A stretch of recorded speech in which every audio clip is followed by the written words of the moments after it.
Hello बच्चों, मैं हूं जितेंद्र कुमार और आप सभी का स्वागत है मेरे YouTube चैनल केमिस्ट्री ज्ञान पर। आज हम कुछ न्यूमेरिकल करेंगे। तो आपके सामने पहला न्यूमेरिकल है। न्यूमेरिकल में क्या लिखा है? Boiling point of benzene given है 853.23। बॉइलिंग पॉइंट ऑफ सॉल्यूशन क्या हो जाता है जब हम उसमें 1.80 ग्राम नॉन वोलेटाइल सोल्यूट मिला देते हैं। तो देखो बच्चों, सबसे पहले बात तो यहां पर सोल्यूट कौन है? सोल्यूट है एक नॉन वोलेटाइल सब्सटेंस, ये तो सोल्यूट है। और सॉल्वेंट कौन है यहां पर? बेंजीन गिवन है। On dissolving 1.80 gram non volatile solute in 90 gram benzene. तो बेंजीन तो क्या है? सॉल्वेंट। और मैंने क्या कहा आपको? सॉल्वेंट को हम हमेशा किससे रिप्रेजेंट करते हैं? ए से, और सोल्यूट को बी से। ठीक है। तो बेंजीन का बॉइलिंग पॉइंट गिवन है, यानी किसका बॉइलिंग पॉइंट गिवन है? सॉल्वेंट का। अकेले का है यानी कि प्योर है, तो इसको क्या लिख सकता हूं मैं? T naught B. T naught B का मतलब क्या हुआ कि vapour pressure of pure solvent. TB, TB क्या होता है? Vapour pressure of solution. तो टी नोड बी कितना गिवन है? 853.23 केल्विन। टीबी जब हम सॉल्वेंट में सोल्यूट मिला देते हैं तो वो क्या बन जाता है? सॉल्यूशन। और उसका बॉइलिंग पॉइंट क्या है? If boiling point of solution कितना हो गया? 854.11 केल्विन। इंक्रीज हुआ है ना, क्योंकि हमने क्या पढ़ा है कि जब किसी सॉल्वेंट में नॉन वोलेटाइल सोल्यूट मिलाया जाता है तो उसका बॉइलिंग पॉइंट इंक्रीज करता है, जिसे हम एलिवेशन इन बॉइलिंग पॉइंट बोलते हैं। क्लियर बात है? ठीक है। ये क्या है? नॉन वोलेटाइल सोल्यूट का वेट WB क्या गिवन है? 1.80 ग्राम। ये क्या है? वेट ऑफ सॉल्वेंट WA क्या गिवन है? 90 ग्राम। ठीक है। KB गिवन है। KB कितना गिवन है हमें? 2.52। यूनिट क्या होती है इसकी? Kelvin kilogram mole inverse. और फाइंड आउट क्या करना है? मोलर मास ऑफ सोल्यूट, ये। ठीक है। तो हमारे पास एक फॉर्मूला है सीधा, elevation in boiling point del TB is equal to KB small M. ये फॉर्मूला है कि नहीं? डेल टीबी हमारे पास है। बॉइलिंग पॉइंट में क्या हुआ है? चेंज। वो क्या होता है? Del TB. केबी है और एम क्या होता है? मोलेलिटी, जिससे हम क्या निकाल सकते हैं? Molecular weight of solute. तो फॉर्मूला क्या हो जाएगा आगे? डेल टीबी मतलब T B minus T naught B K B, और एम का मतलब क्या होता है? WB MB 1000 WA। टीबी कितना गिवन है? ये रहा सॉरी 854.11 माइनस 853.23। केबी की वैल्यू गिवन है 2.52। वेट ऑफ सोल्यूट ये रहा 1.80 इंटू 1000। MB हमको फाइंड आउट करना है और WA कितना है? 90 ग्राम। ये रहा। तो यहां से हम MB फाइंड आउट कर लेंगे। ठीक है। तो क्या हो जाएगा?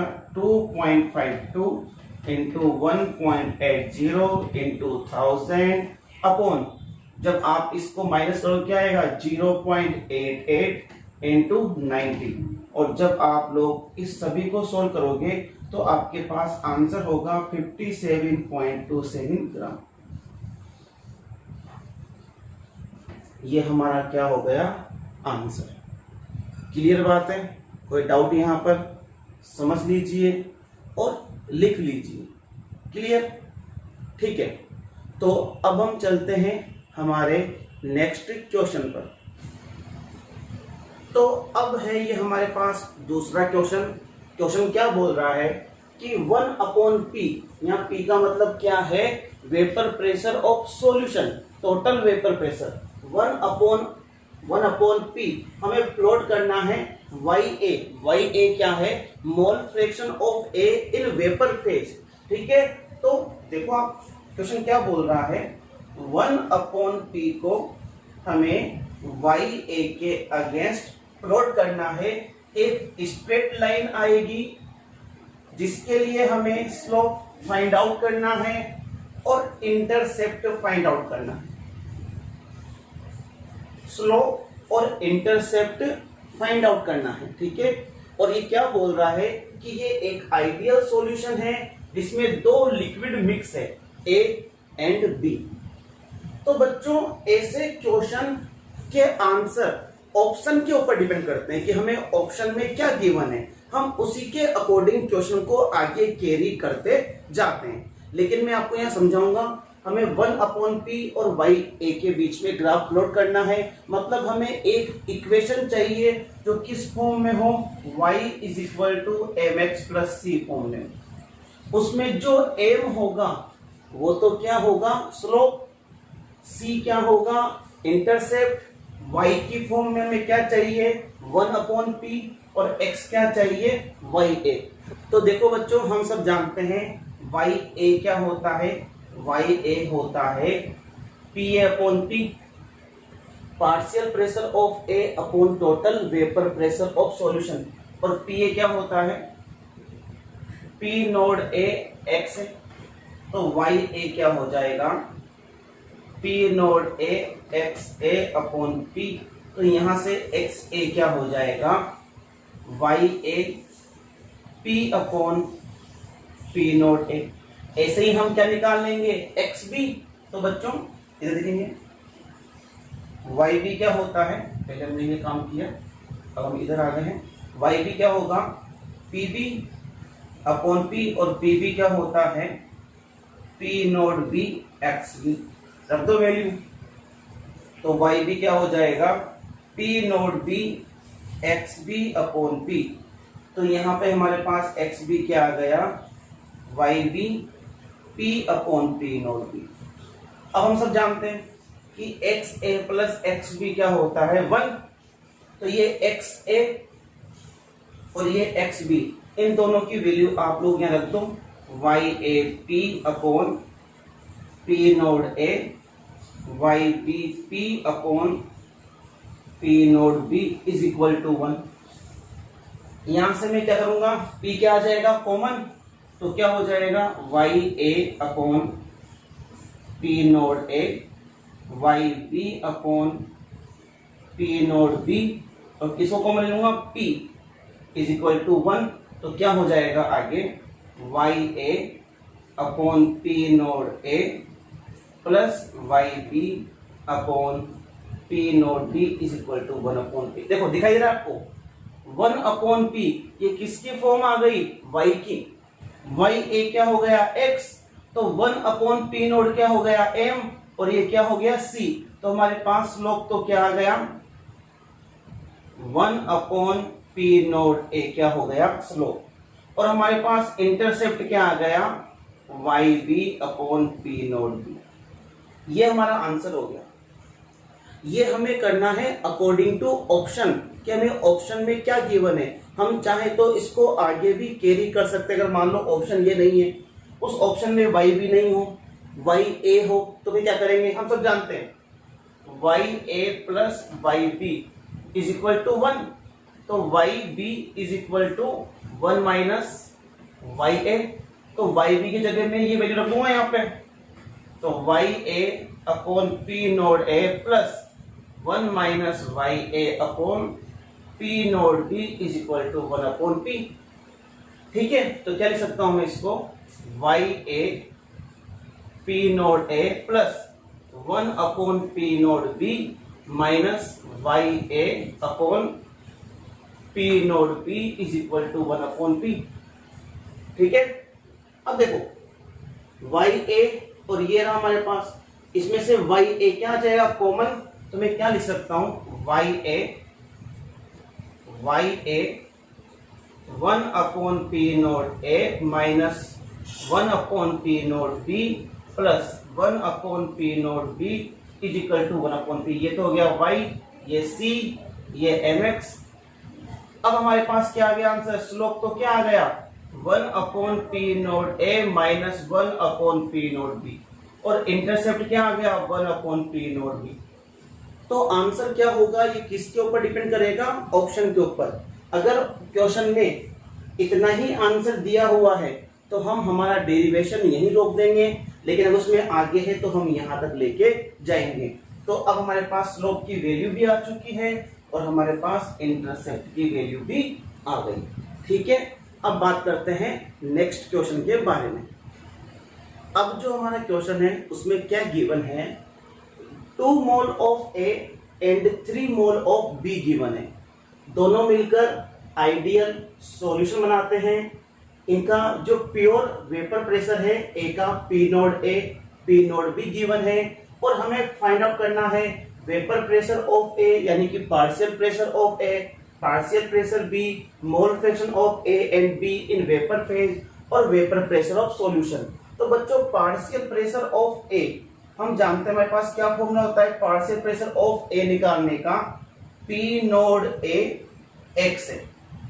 तो पी नोड ए तो हमें गिवन है, कितना गिवन है P naught A 200 torr, P naught B भी हमें गिवन है 100 टोर। क्या हमें mole fraction of A in liquid given है, नहीं, तो हम निकाल लेंगे। हमें क्या गिवन है मोल,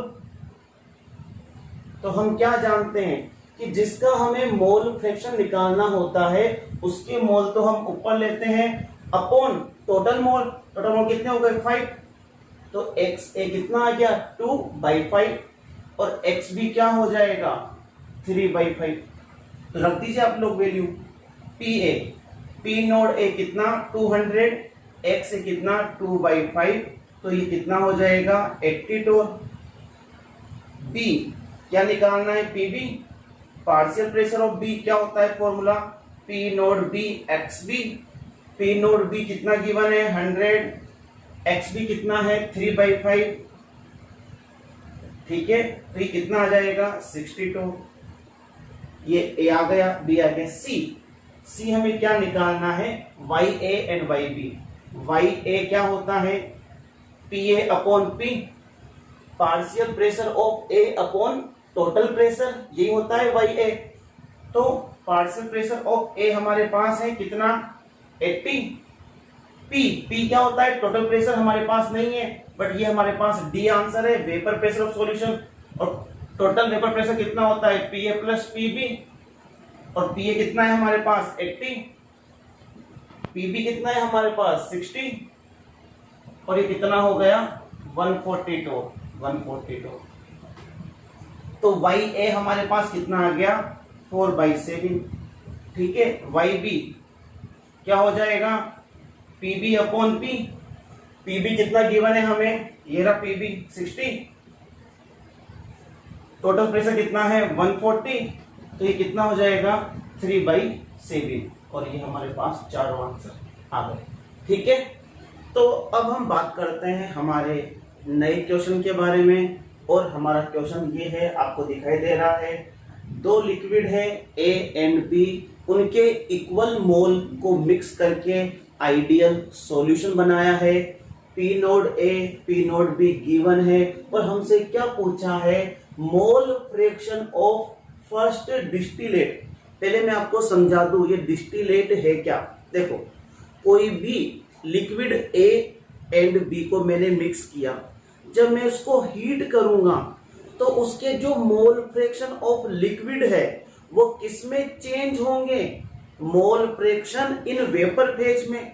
उन वेपर को जब मैं क्या कर दूंगा कंडेंस अलग कंटेनर में, तो वो वापस वहां पर किसमें चेंज हो जाएंगे, लिक्विड में। It is known as first distillation, बताया हुआ है मैंने पहले भी। ठीक है, अब फर्स्ट डिस्टिलेट को मैं फिर वापस क्या करूंगा, हीट करूंगा, तो वो वहां पर वापस फिर किस में चेंज होगा, वेपर फेज में, और उस वेपर को मैं फिर वापस कंडेंस कर दूंगा, तो वो क्या कहलाएगा, सेकंड डिस्टिलेट।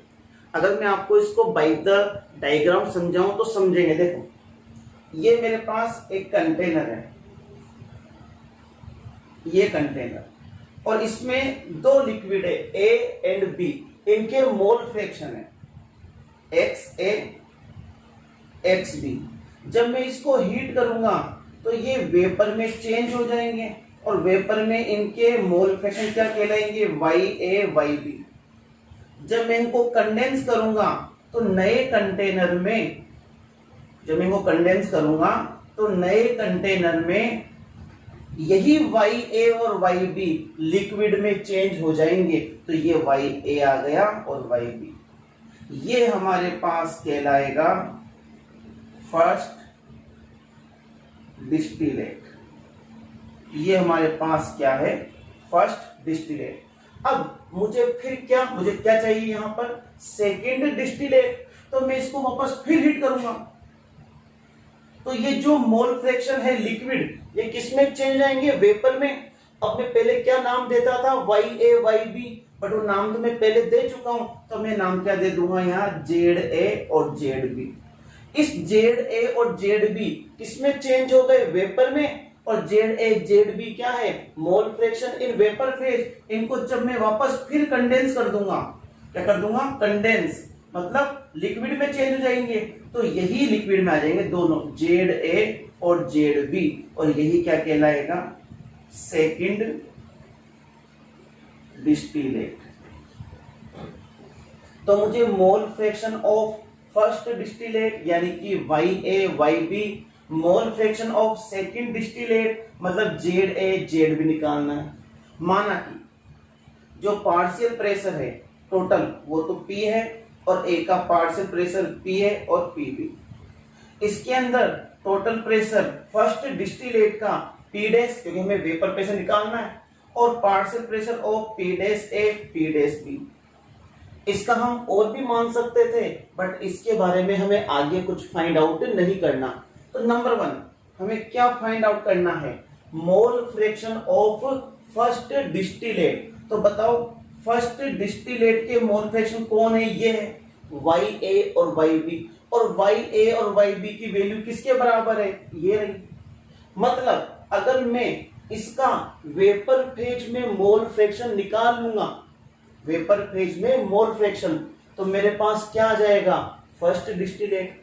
सबसे पहले बताओ हमारे पास एक्स ए की वैल्यू क्या है, दोनों के इक्वल मोल मिला है, माना कि 1 ठीक है। तो mole of A upon total mole 1/2, तो एक्स भी क्या हो जाएगा, ये भी 1/2, ठीक है। अब हमें क्या फाइंड आउट करना है, वाई ए, और वाई ए का फॉर्मूला क्या होता है, P A upon P, right. तो मेरे पास क्या पी ए है, नहीं है, बट हम निकाल सकते हैं पी ए। कैसे निकाल सकते हैं हम, पी नोड ए एक्स ए, पी नोड ए है ये रहा 100 और एक्स ए 1/2, कितना आ गया 52, ये पी आ गया, ठीक है। मुझे क्या चाहिए, पी टोटल वेपर प्रेशर, और टोटल वेपर प्रेशर किसके इक्वल होता है, partial pressure of each component. दो ही कंपोनेंट है ए एंड बी, तो पी है तो मेरे पास है, पी भी नहीं है तो पी भी निकाल लेते हैं। पी भी क्या होता है भाई, P naught B X B, P naught B कितना है 200, वो रहा, एक्स बी वही 1/2, कितना आ गया 100। तो ये मेरे पास पी बी की वैल्यू भी आ गई और पी ए की, तो पी कितना हो गया 100 + 50, 150 टोर हो गया, कितना हो गया 150 टोर, ठीक है। तो वाई ए कितना आ गया, पी ए कितना है 50, टोटल प्रेशर कितना है ये ना 150, तो वाई ए आ गया 1/3, ये इसकी वैल्यू क्या आ गई 1/3।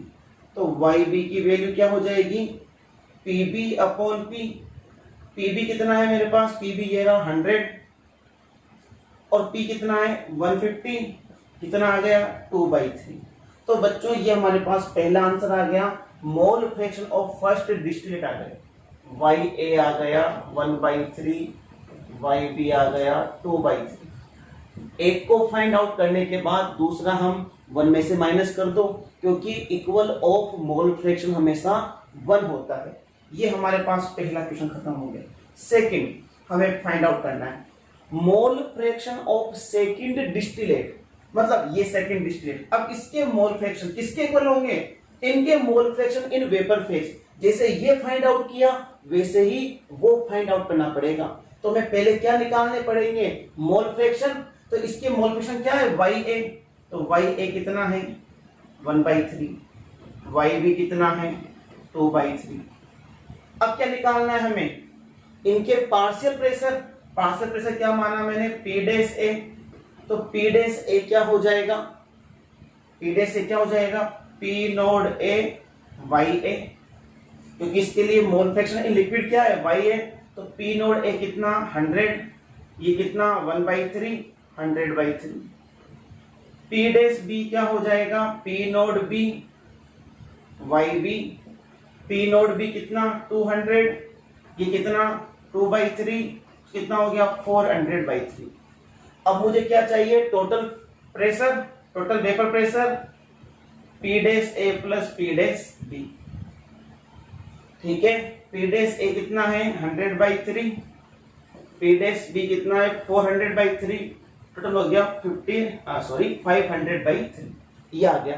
अब मैं यहां से क्या निकाल सकता हूं? डिस्टेंस। देखो जेड ए। अब जेड ए क्या है? Mole fraction in vapour phase. तो mole fraction in vapour phase का फॉर्मूला क्या है? Partial vapour pressure of A. Partial vapour pressure of A क्या है? P dash A upon total vapour pressure. Total vapour pressure क्या माना उसका मैंने? P dash. ये रहा। तो पी डैश ए की वैल्यू कितनी है? 100/3। इसकी कितनी है? 500। तो कितना हो जाएगा? ये आ गया। आंसर क्या हो गया हमारे पास? 1/5। जेड ए क्या आ गया? 1/5। तो जेड बी तो हम डायरेक्ट निकाल सकते हैं 1 - 1/5, या फिर फॉर्मूला निकाल लो। जेड बी क्या हो जाएगा? P dash B upon P dash. और ये कितना है हमारे पास में? 400/3 इंटू 3/500। और ये कितना हो गया? 4/5। ये हमारे पास आंसर आ गया सेकेंड डिस्टिलेट का। तीसरा हमसे क्या पूछा गया है? Vapour pressure of first distillate. देखो ये रहा हमारा पास फर्स्ट डिस्टिलेट, ये रहा। और फर्स्ट डिस्टिलेट का वेपर प्रेशर क्या है? P dash. और पी डैश क्या होगा? P dash A plus P dash B. हम पहले ही फाइंड आउट कर चुके हैं। ये रहा पी डैश ए की वैल्यू, ये कहाँ है? पी डैश ए ये रहा 100/3। और पी डैश बी की 400/3, 500/3, यानी कि 166.6 टोर के आसपास आंसर आएगा। Fourth, vapour pressure of solution before distillation. ये यहां पर हुआ था डिस्टिलेशन, इसके पहले की बात कर रहा है। और इसके पहले वेपर प्रेशर हमारे पास कितना है? P। और P क्या होता है? Pa plus Pb। और Pa कितना है? 100। कहां है Pa? ये रहा। ये तो Pa 50 और Pb कितना है? 100। तो ये हमारे पास क्या हो गया? 150 टोन। क्लियर? समझ में आ गया होगा? नहीं तो आप एक बार और वीडियो को थोड़ा सा रिपीट करके देखें, आपको पूरा न्यूमेरिकल समझ में आ जाएगा। लेकिन पहले ये जो कंसेप्ट समझाया है मैंने, फर्स्ट डिस्टिलेट और सेकंड डिस्टिलेट, ये समझना बहुत जरूरी है।